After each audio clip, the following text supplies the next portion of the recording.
দেখি মরছে নাজর নাতি গরি মারছে রে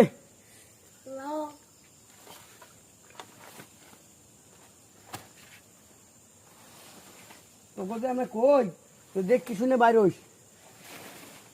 তোর কাকা তো যাই প্রতিদিন পাড়ায় ধরতে এই জায়গা তোর কাকা এসে প্রস্তাব করতে পারে এই জায়গায় হ্যাঁ যে ঠিক কথা এটা তো কামড় এ নাই বল না জেনি বয় আর কামে নে বয় হুজুর ভাই করুন সাকরে গেল একটু লাগা হুজুর হুজুর ভাই এই আস্তে আস্তে এই ওর মাঝে এই দাঁত দাঁত হুজুর ডরে গেছে এমন হয় নাই বলি পড়ে গেছে রেনি গেছে হুজুর আবার চুলার ভিতরটা হাপাসি এই রে হুজুর চুলার ভিতর বিশাল সাপ তারা হুজুর ওয়া মোড় মাইনে হুজুর সিএম মেফিয়ারে তোমরা দেখছি কি লাগে সাপটা আমি আমি দেখছি